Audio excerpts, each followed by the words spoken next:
Hey, what's up? This is Chosen, and this video is going to be a champion guide for Rhazin Scarhide, so let's get into it. Alrighty, first off, let's go ahead and pull up Rhazin. It is a Lizardman, defense, legendary, force affinity up top here, and alrighty, so first we've got a base speed of 91. That's a little bit rough, typically we like our legendaries to be closer to 100 speed, so he is one of the slower legendaries in the game. Just something to take note of. It's not like alarmingly bad, it's not like 86 or something, but it is something to notice here. All right, we've got an A1 that attacks one enemy 3 times with a 20% chance of removing one random buff from the target. This is an incredible A1. It's a triple hitter, which is great, and then after booked, it's got a 35% chance of removing a random buff from the target. So consistent buff removal with a triple hit, a very generally useful A1. We've got an A2 that attacks one enemy with a 75% chance of placing a 60% decreased defense debuff and a 25% weaken debuff for 2 turns. This is also a great ability. It's on a 3-turn cooldown. It's like the weaker version of a Dracomorph, which is the AoE defense weaken, but this does damage. So one thing that is a perk is it's going to hit, so it does damage. But on the flip side, it can hit weak if he's hitting like a spirit champion or something, so it can be a little bit less consistent in terms of landing the buff overall, and it's single target. So it's definitely worse, but it's just kind of different how it works compared to, you know, a legendary like Dracomorph. But still very handy to have the big version of decreased defense and the big version of weaken on a 3-turn cooldown. And worth noting that an ability like this is absolutely incredible for the clan boss when you're going to be attacking the same enemy over and over. It's going to be almost permanent decreased defense and weaken. All right, then we've got his big cooldown ability here, 6 cooldown AoE, decrease the turn meter by 100%. Very good ability for like the arena and dungeons and anything like that. It's not going to work against bosses. Well, I shouldn't say all. It'll work against some bosses, but not against like the clan boss. And it'll always work in, you know, against trash mobs and dungeons and faction wars. An amazing ability for faction wars anytime you're dealing with like trash mobs. Then an aura, ally resist in the arena by 90. Can be good on a defensive arena setup, but not an amazing aura. It's just kind of there.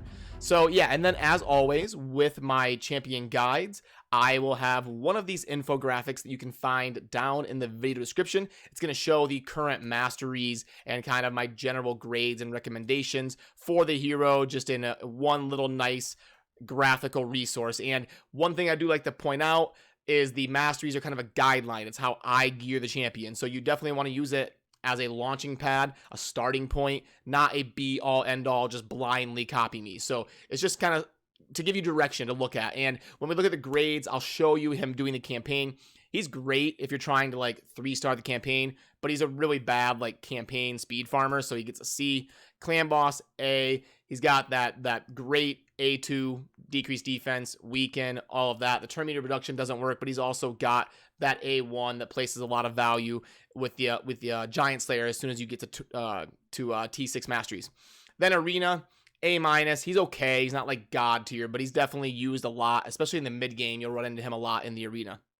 And then dungeons and faction wars, obviously an A+. He's one of the best general utility champions in the game when it comes to like versus trash mobs and just general utility in dungeons. And he's also, you know, amazing for faction wars, arguably the best lizard man in faction wars. And then for optimal sets, we can see here speed, lifesteal's okay on him. I don't have it pictured there, but shield set could be okay on him. He'd be decent with the shield set because he's mainly a dungeon faction wars guy. And defense, all that. Lifesteal is mainly used on him for like clan boss battles when he has Giant Slayer, because he can really get up to full health immediately. So yeah, that's kind of the infographic that you can find down in the video description if you want to take a look at that. So now I will pull up my Rhazin in the champion pool here, and we can see how I have him geared. Typically you want to get his accuracy up to around 250 if you're going to be using him in the end game, like dungeon 20s and clan boss, and especially for like nightmare and ultra. I have him at 300 just because my two best pieces that I have laying around to give to him happen to be accuracy pieces. Now, normally for the main stats, you're gonna go defense or crit rate here, and then defense on the chest, and then speed on the boots. And then obviously we're looking for our best blend of speed, defense, accuracy, and sustain. Some people build him as like a damage dealer and try to get him to 100% crit and big crit damage. That's not necessarily wrong. I just don't prioritize him in that role. I try to get his defense as high as possible, his accuracy, so he's that really consistent, you know, like debuffer, turn meter and stealing buffs and weaken and decrease defense. I don't really use him as like a nuker damage wise. So yeah, for the masteries, I went over these, but yeah, we're obviously going to take Giant Slayer because he has a 3-hit A1. Sniper helps him out with the A1, and Master Hexer obviously as well. So yeah, those are down in the infographic if you want to take a bigger look at those, but yeah. All right, so now let's get into actually showing him in action, and I will show you, just for the memes, I'll show you him. Remember, he's Force, which means we're not going to really want to do 12-3. So we're going to switch to 12-6 so that we can fight mainly Magic Affinity heroes. So a lot of people, you know, feel that the best stage to farm is 12-3. It's your best blend of XP and silver because shields sell for a little bit more. So typically, champions that are Force Affinity are going to be a little bit worse in the end game in terms of campaign farming. Because of 12-3 being mainly spirit heroes, it means that Magic Affinity is going to be kind of your strongest in 12-3 typically. Alright, so there we can see it's probably going to take about 45-50 seconds, and that doesn't include not having any food here, so we're probably closer to like 50-something seconds in terms of, maybe even a minute, in terms of like farming the end game campaign with food involved on the team. But yeah, he's definitely capable of doing it, and he can farm the campaign for you. He's just not going to be like some god tier campaign speed farmer. Alrighty, let's get rid of that. And probably where I would use him, like in my team in like the super end game, would be in the Magic Keep. Because remember, the Magic boss is going to place that massive shield constantly. And with him having a triple hit A1 that has a chance of removing a buff from whoever he's hitting, if you have him on your team, odds are he's going to remove that shield over and over and kind of help you be able to take down that magic boss. So yeah, you can see that massive shield on the magic boss there.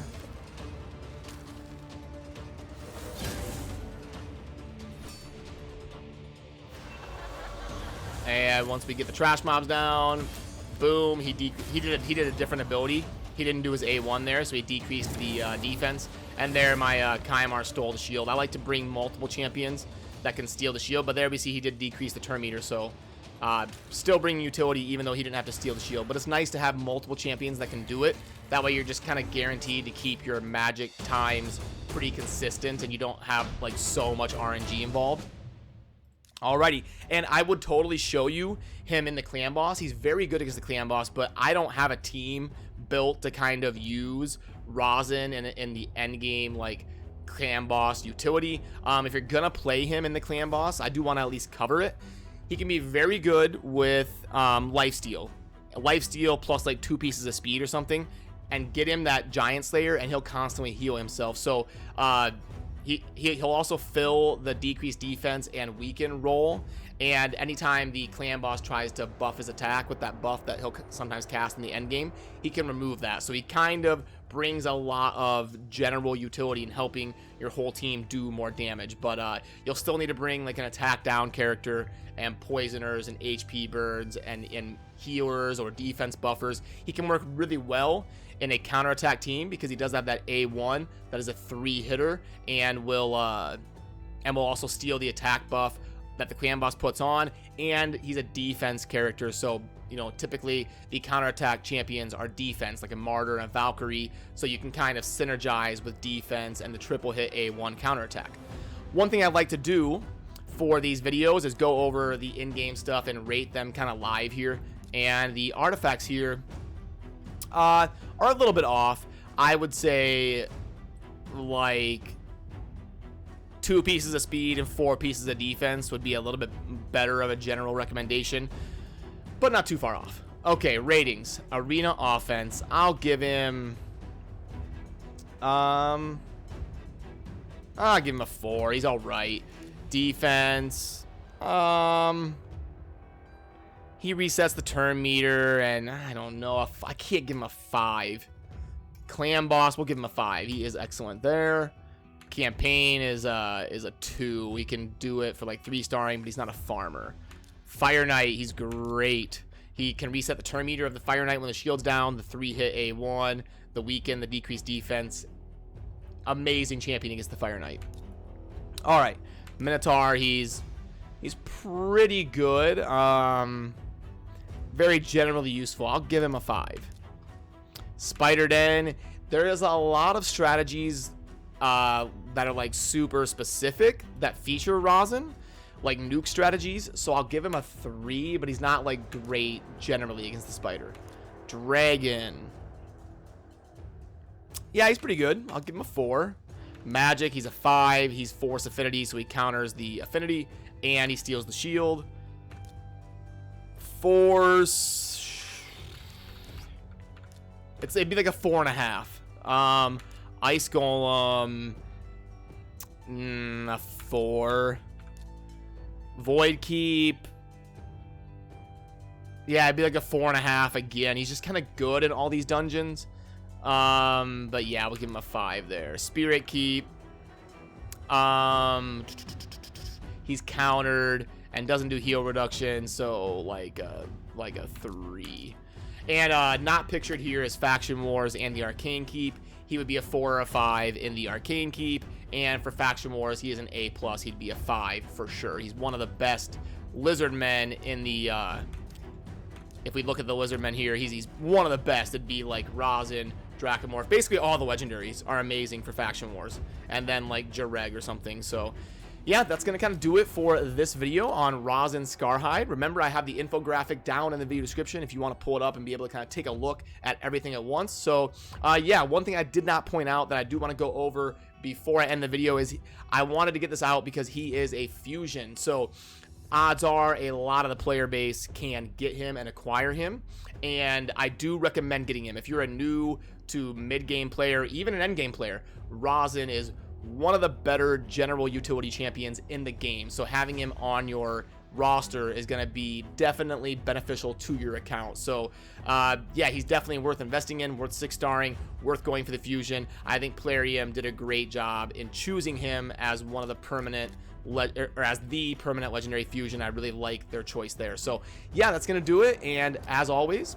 you know, let me know what you think down in the comments, and have a good rest of your day. Peace.